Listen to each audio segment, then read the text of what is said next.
If I lost all my money today and had to start over from zero in 2026, this is exactly what I would do.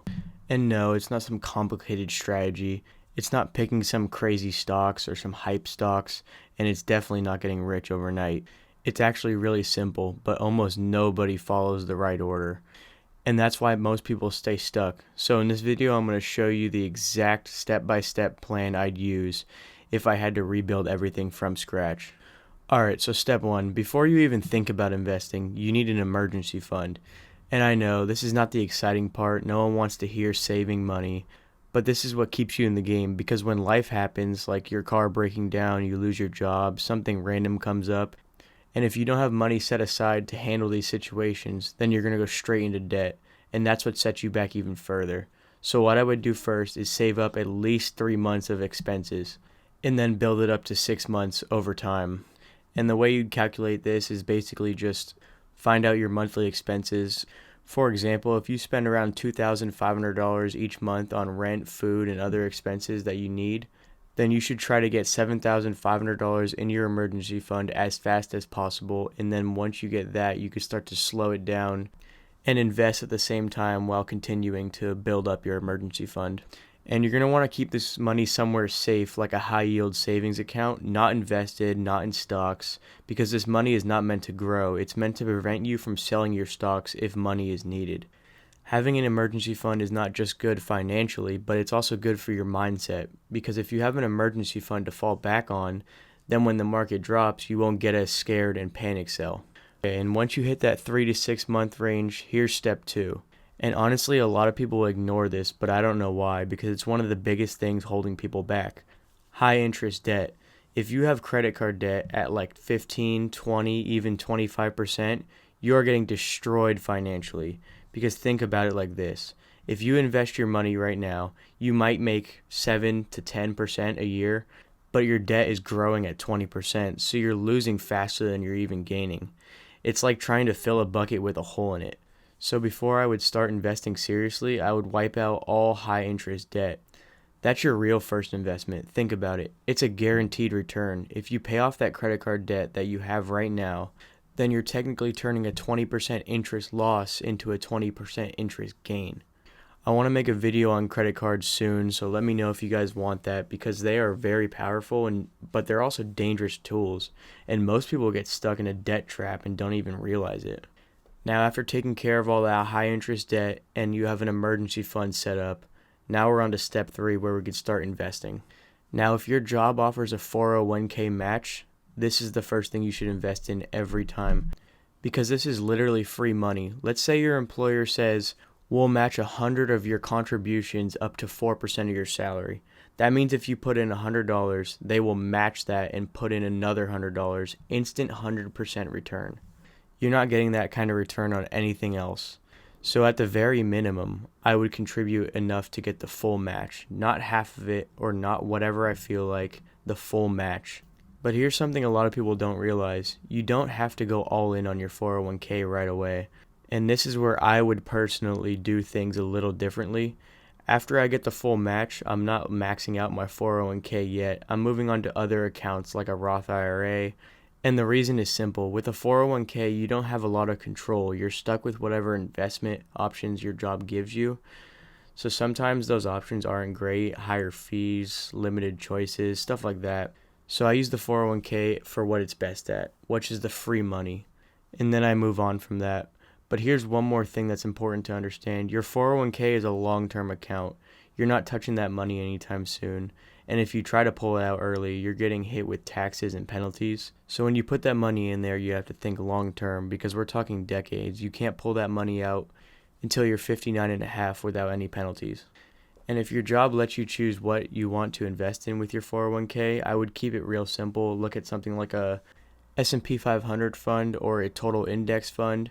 And me personally, I invest my 401k contributions into VOO, which is Vanguard's version of the S&P 500 index. Basically, you just want to invest in something that tracks the large portion of the market. You don't want to overcomplicate it with your 401k because this is your retirement and you want guaranteed returns.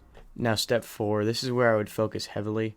A Roth IRA, this is the best account you can have because the way it works is you put the money in after taxes, but everything it grows into you can take out tax-free later on.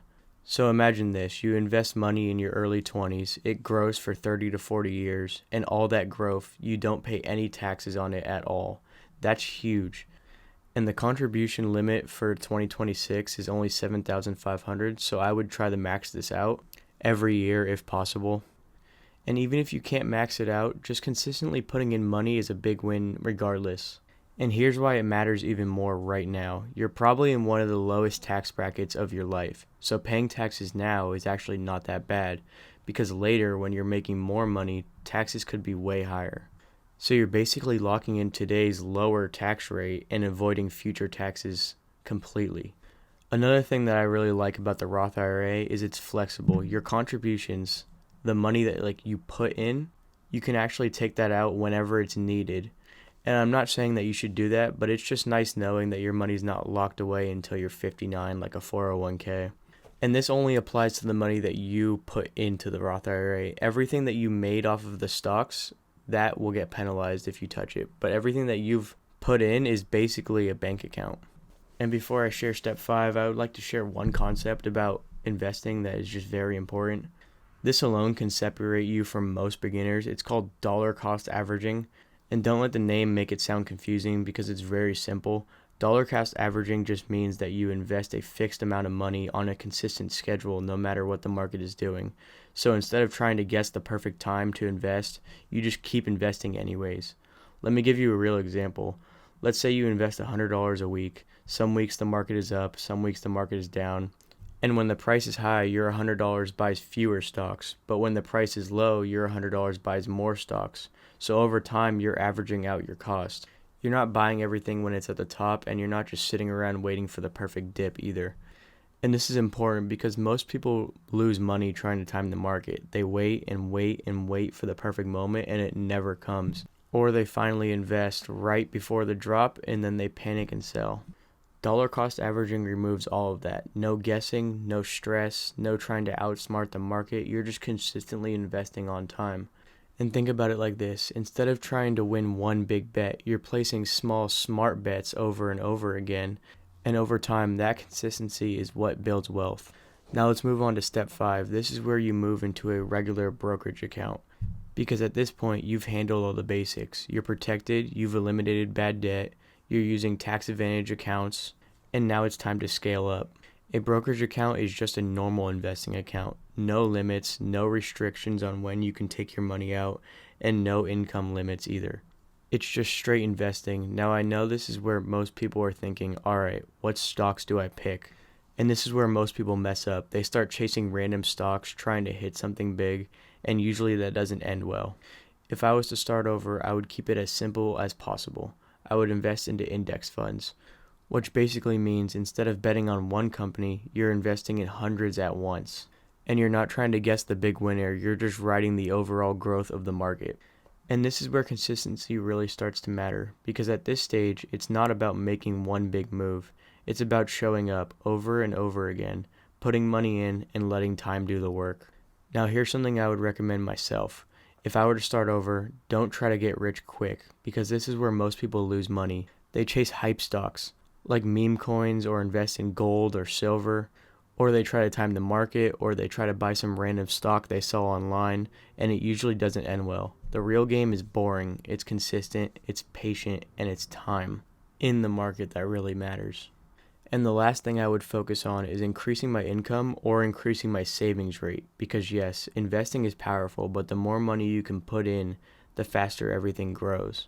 So whether that's getting a better job than the one you have right now, learning new skills to get a raise, finding ways to make extra money, or on the turn side, just being better with your money, like every month taking a look at your finances and see what's coming in and what's coming out, because your saving rate being higher is more important than investing itself in the early stages of investing. These matter more than just trying to squeeze out an extra 1% return each year. At the end of the day, this whole plan is not complicated. It's just about doing things in the right order. Protect yourself first, eliminate bad debt, take advantage of free money, use tax advantage accounts, and invest consistently over a long period of time. That's it. That's the exact blueprint I would follow if I had to start from zero today. And honestly, if you follow these steps in this video, you're already ahead of most people. If you got any value from this video, drop a like, and I'll catch you in the next one. Peace.